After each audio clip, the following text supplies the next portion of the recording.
This happened 3 years ago in rural Pennsylvania. It started as a camping trip. It almost ended as a murder. Walter, Neeraj, and I had been best friends since high school. Even after college and work pulled us in different directions, we stayed close.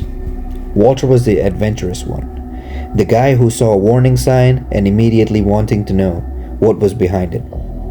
Neeraj was the exact opposite, cautious, logical, always thinking 3 steps ahead.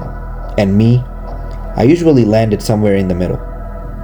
One Friday night, the three of us were hanging out at my house for the first time in almost a year. We spent hours catching up, jokes around, and reliving old memories. Around 10 p.m., Neeraj stood up. "Alright guys, I'm heading home." Walter immediately sat forward. "What? We just got together." Neeraj said, "It's late." Walter replied, "So?" Neeraj sighed. I already knew that look. Walter had an idea, and that usually meant trouble. Walter grinned. "Let's go camping." I laughed and said, "Right now?" Walter replied, "Why not?" Neeraj shook his head. "No." Walter leaned forward and said, "Black Woods Campground." The whole room went silent. Everyone in the area knew the stories. Disappearances, unexplained deaths, campers hearing voices in the woods. Most people dismissed the stories as local legends. Others swore they were true. Walter smiled and said, "Come on." After nearly an hour of convincing, Neeraj finally gave in. "Fine. But when this goes horribly wrong, I am reminding both of you that this wasn't my idea." Within an hour, we were on the road. About halfway there, we stopped at a small gas station, sitting alone in the middle of nowhere. One building, 2 pumps, miles of darkness in every direction. While I filled the SUV, an old pickup truck pulled in beside us. The driver stepped out. Big guy, flannel shirt, work boots, rough looking but not threatening. He nodded politely. "Evening." "Evening," Walter replied. The man disappeared inside. Nothing unusual happened, but when he left, I noticed Neeraj watching the truck. I asked, "You alright?" He shrugged. "Yeah." But he kept staring until the truck disappeared down the road. 40 minutes later, we arrived at Blackwoods. Honestly, it looked beautiful. Moonlight through the trees, stars filled the sky. The air was cool and quiet. Nothing about the place felt dangerous. We built fire, cooked steaks, talked for hours. For a while, every scary story we heard felt ridiculous. Then, a deafening explosion echoed through the forest. All three of us jumped. "What the hell was that?" Walter asked. Neeraj immediately stood up. "Nope." Walter grabbed a flashlight. "We should check it out." "No, we absolutely should not," Neeraj said. Few minutes later, we were walking through the sound. Neeraj complained the entire time. Eventually, we found the sound, a truck with a blown tire. The same truck from the gas station. The driver stood beside it, relieved when he saw us. Thank God. His name was Bradley. According to him, his tire had exploded and he was stranded. Walter immediately offered to help. To my surprise, Bradley turned out to be incredibly friendly. He joked with us, helped carry equipment, shared his stories about growing up nearby. Within an hour, he felt less like a stranger and more like someone we would know for years. When Walter invited him back to the camp, Bradley hesitated. "You sure?" "Of course," Bradley smiled and said, "I appreciate it." Back at camp, the mood was great. We laughed, told stories, talked about life. Even Neeraj eventually relaxed. At one point, Bradley looked around the fire and smiled. "You guys seem like good friends." Walter laughed. "Unfortunately." Bradley smiled. "I'm glad I found you guys." At the time, it sounded completely normal. Later, those words would haunt me. Around 2 a.m., everyone finally went to sleep. I don't know what woke me up. Maybe an instinct, maybe luck, but when I opened my eyes, something felt wrong. The fire had burned out.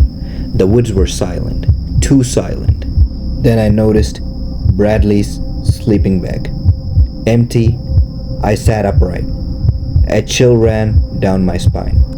Then I looked towards Neeraj's tent. Empty. I immediately shook Walter's awake. Walter! Walter! He opened his eyes. What? Bradley's gone. Walter rubbed his face and said, So? So is Neeraj. The sleep instantly vanished from his expression. Then a scream exploded through the woods. A scream filled with pure terror, the kind that makes your blood freeze. Walter and I sprinted towards the sound. A figure burst from the darkness, running, stumbling, covered in blood. It was Neeraj. He collapsed beside the fire pit, a deep axe wound cut across his shoulder. Oh my God, Walter said.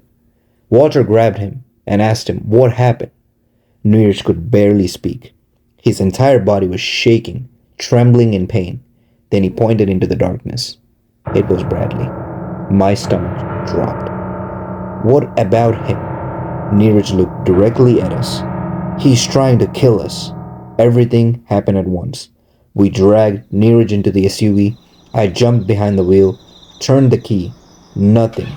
Again, nothing happened. My hands started shaking, and I said, Come on, in an anger. Finally, the engine roared to life.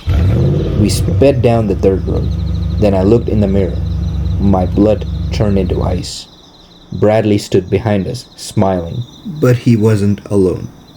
Figures emerged from the trees around him. There were not one, there were not three, but there were a dozen men carrying flashlight, axes, and knives. They had been hiding there the entire time. Oh my God. Then, the SUV lurched violently. Spike strips. All four tires exploded. We skidded to a stop, and we ran. We bailed out and sprinted into the woods. Walter carried Neeraj. I followed behind. Branches slashed at our faces.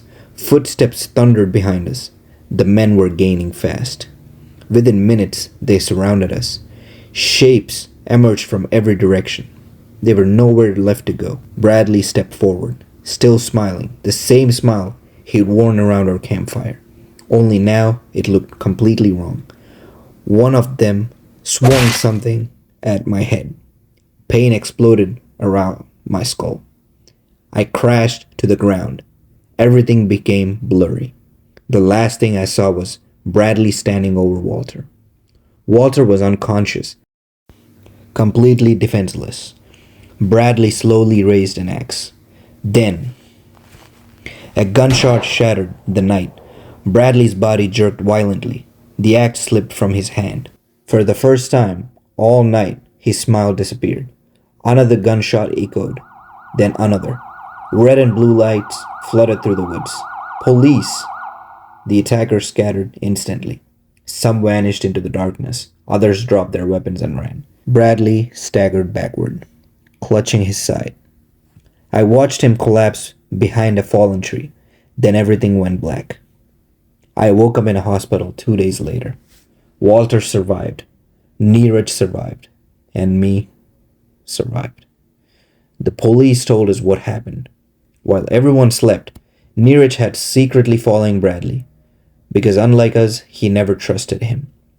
Before leaving camp, he quietly called 911 and left the line connected in his pocket. The dispatcher heard everything. The attack, the screaming, the chase. The police traced our location and arrived just in time. Without Neeraj, all three of us would have been died that night. But when I asked about Bradley, the detective became quiet. Police said, "We hit him." What? He was shot during the rescue. And I asked, so where is he? The detective sighed. We don't know. Police officers saw Bradley go down. They found blood, a lot of blood. But they never found a body. No trail, no remains, nothing. It was as if he vanished. The investigation lasted months.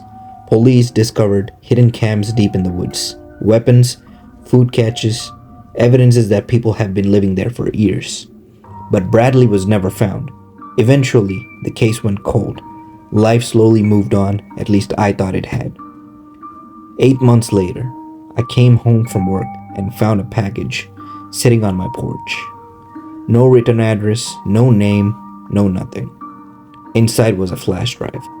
Curious, I plugged it into my computer. There was one file, a video. The footage showed my house, recorded from across the street. The timestamp was from the previous night. From several seconds, nothing happened. Then a figure stepped into view. It was Bradley. My blood ran cold. He stared directly into the camera, then slowly smiled. The same smile, the one from the gas station, one from the campfire, and one from the woods. He lifted his shirt. A scar stretched across his side, right when the police bullet had hit him. The video ended. I immediately called the police.